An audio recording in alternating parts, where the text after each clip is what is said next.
hey, Broderick, that national championship game, you don't start, but you end up playing a pretty significant amount of snaps in there. How important was that experience in particular for you going into this offseason?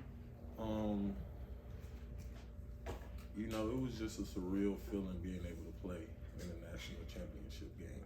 Like, that's just like a huge dream that any kid that plays on a college level dreams for. So it was, I know, like, I didn't play as much or I didn't start, but I felt like I've gotten better over the past seasons that I've been here, preparing myself and just, being able to step up when my name is called.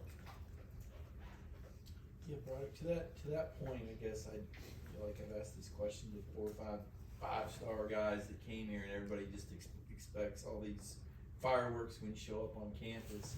There's a process. I mean, how do you adjust to that when your identity has been as a superstar basketball or football, and suddenly you're just in a pack, not even playing? I mean, how do you adjust to that? It is a big change, but it's nothing that can't be done.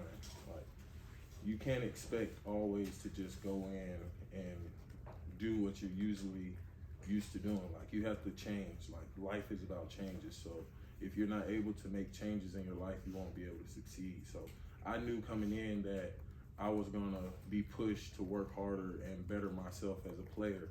So I just came in with that type of mindset. Broderick, when asked about leadership, Kirby Smart mentioned you, and I was just wondering how you were emerging as a leader in your offensive line group, whatever you loud, leading vocally by example, and who else you see out there as emerging as a leader? Leading, like, as a team, I believe anybody on the team can be a leader. Like, because the standard that Kirby Smart sets for the team and the standard, like, everybody has within the team is being able to push one another to better themselves for the team. So as a team, I feel like anybody on the team can be vocal, spiritual, however you want to put it. Like, anybody can be a leader. Like, it's not like a one specific person that you select to be a leader. Like, it's a whole team collective to do it. If I answered your question. Hey, Broderick, good to see you today. Obviously, you play a very key, position, on the offensive line. But knowing you're following guys like Andrew Thomas, Jamari Sawyer, now Broderick Jones, theoretically is going to be the guy next year. Kind of how does that make you feel, and does that put any extra pressure on you to follow what those guys did? I wouldn't say it puts pressure on me, but I would want to withhold the standard. So I just continue to push myself and, be the best player I can be every day. You talked earlier about playing in the national title game, and you also got some starts along the way. Just what did you learn from that playing experience that you feel like can help you this year? Composure was probably the biggest thing for me. Just being able to sit back, soak up what Jamari left behind, like listening to what he's doing, like asking him, like, how can I do this better, or what should I do if this happens? Just sitting back and learning from, somebody that has done it before me and is a great player. So I just would say me being able to sit back and not trying to rush things and be able to take coaching and be accountable for, like, my actions. So, like, in practice, you would want to push yourself. You wouldn't want to, like, slack off. Like, you want to push yourself because everybody else is pushing. So that's the only way you can get better. Broderick, talking about the Natty, it's a crazy night even for us in the press box. We're following everything, and for me, it was like, Broderick Jones was in there left tackling. It seemed like a lot of things were happening and going well for Georgia at that time. Can you kind of retell the story of that scenario where you ended up getting told, hey, we need you to go in there, and why, and what your sort of task was?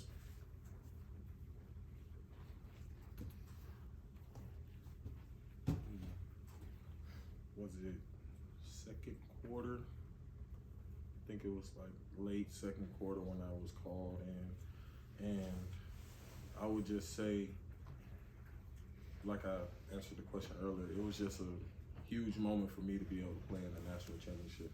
You know, I was a little nervous, but who wouldn't be? It's a huge game. It's like, it's the spotlight's on. Like, it's nothing else. Like, it's the last game, all the marbles on the line. You know, you have to do what you have to do. So when my name was called, I was excited, but, you know, once everybody, you know, Jamari, you got people like Jamari, Shafe, Stetson, you know, Coach Monk, Coach Kirby, you know, they talking, you know, you listening, but it's like, you got to get in there and do it.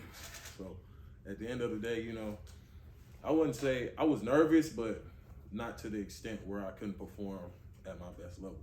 So I would just put it in conclusion like that, like, if I answered it. Robert, what's it like being around Xavier Truss and Devin Willick, a couple guys from the Northeast? You're obviously a Georgia guy, but they got any characteristics different? Yeah, great guys, both of them. Devin's actually my roommate. Oh, yeah. Yeah, they're both great guys though, you know.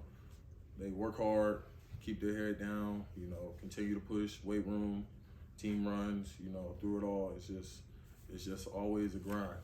So those are good guys. Those are some good guys to be around. Broderick, asking you again to reflect back to your freshman. Sorry, we don't get to talk to you when you're a freshman, so these are 2-year-old questions, but it's how long we gotta wait to talk to you here. Do you remember when you came in, any of the ends, rush ends, guys you went against, past drills, do you kind of look back and laugh on it now? I mean, were those guys that dynamic, powerful, that even you with the star rating had trouble coming in, blocking them on those one-on-ones? And what players were pretty dominant early that you call? All of them. You know, coming in, you know, like you said, a 5-star recruit, you know, big head. I got humbled real fast. Going against people like Aziz and Jermaine and Nolan Smith. It's just like, but you learn to be able to just sit back and watch the people ahead of you and watch what they're able to do and their success, and just try and recreate that with taking coaching and being able to be coached and taking what the coach is telling you to do and not try and do whatever you want to do on your own. Yeah, Broderick, I got 2 questions. One, what's the grocery bill look like with you and Devin Willick living together? And 2, just the amount you played last year in the national championship games leading up to it, how much has that helped your confidence, you know, at this point this year compared to last year? Okay, first question. We have a $80 million facility, as Coach would say. So, you know, it's not that bad. You know, Bones, we have a new restaurant, great restaurant. We have great nutrition staff, and you know, I love them dearly, and they get their job done. And what was the second question? I'm sorry. Just the amount you played last year, how much has that, you know, helped you gain confidence, you know, compared with at this point last year? Well, me personally, I was never not confident in my game. Like, that's not like trying to be too big-headed or anything, but that I just always had the mindset of if you go in prepared, like, you'll be okay. So I just try to keep my head down, continue to work, continue to better myself in places that I need, like areas that I need to grow in, and just couldn't. Okay, we have time for 2 more questions. Roger, from Coach Pittman to Coach Luke to now Coach Searles, anything that has stuck with you from your previous coaches, and how does Coach Searles separate himself from what you've learned from those guys? From all the coaches, love them dearly. I would just say, like, all of them instilled in me to just continue to work. Like, no matter what, always keep your head down and work. All 3 of them, great guys. Like, as long as you're working, you'll be all right. No matter who's coaching, no matter who's playing, as long as you keep your head down, work, and you're able to be coached, you'll be okay. Broderick, when you look to this spring, what do you want to improve? What do you want to get better in your game? I would just say probably being more physical, you know. Like this is grown man football. So I would just probably say being more physical on the ball. Okay, that's going to do all of Broderick. Thanks, y'all.